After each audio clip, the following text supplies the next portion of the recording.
सुप्रभातं बच्चों। कक्षा 10 सप्तम पाठः लोकहितं मम करणीयम्। लोकहितं मम करणीयम का मतलब होता है लोगों के हित के बारे में सोचना या लोगों का हित करना। आज हम इस पाठ में यह पढ़ेंगे कि लोगों का हित हमें किस प्रकार से करना है, लोगों की भलाई हमें किस प्रकार से करनी है। प्राचीन काले अभारतम आबालवृद्धं च प्रसिद्धा आसीत् संस्कृत वाणी।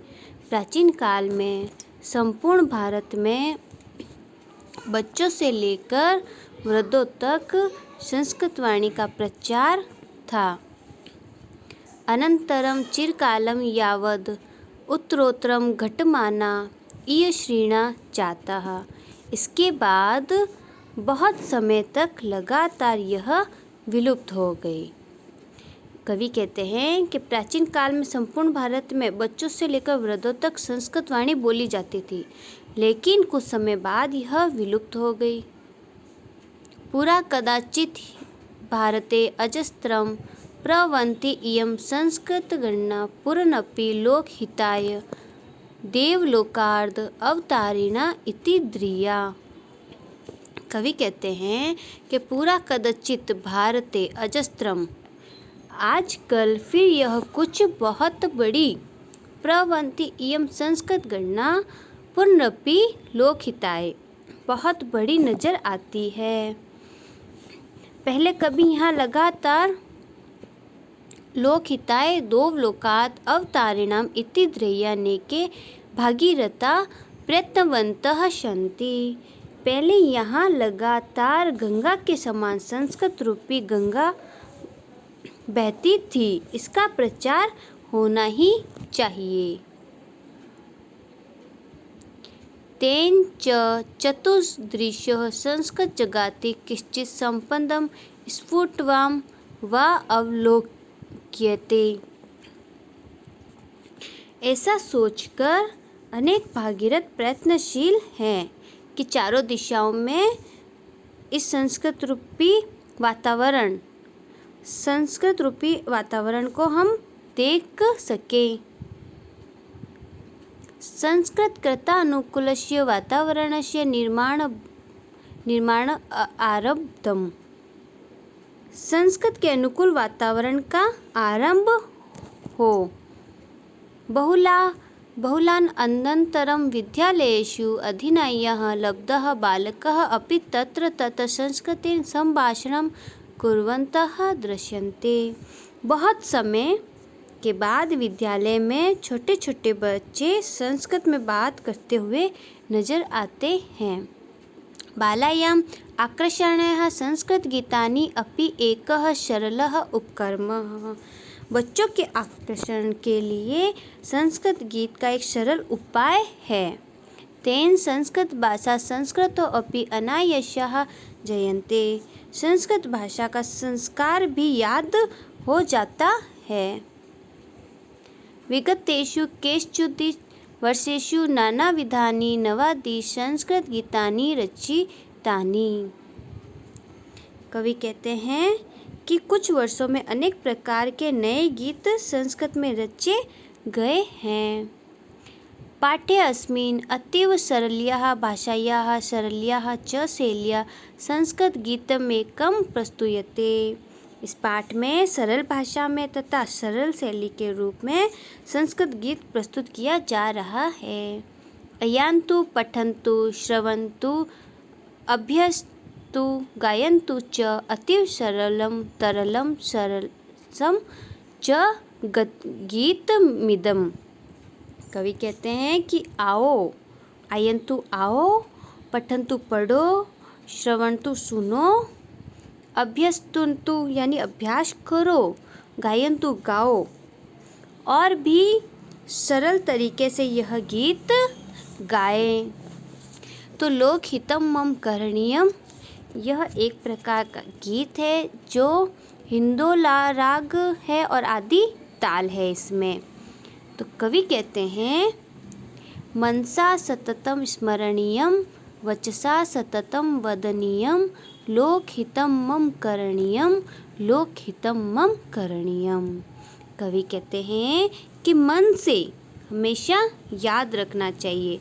वचसा सततम वदनीयम, वचन से हमेशा अच्छा बोलना चाहिए। लोकहितं मम करणीयम, क्या सही बोलना चाहिए? संसार का हित हो ऐसा बोलो जिससे संसार का हित हो, और मन में हमेशा ऐसा याद रखो जिससे संसार का हित हो। न भोग भवने रमणीयम, न च सुख शयने शयनीयम, अहर्निशं जागरणीयम, लोकहितं मम करणीयम, लोकहितं मम करणीयम।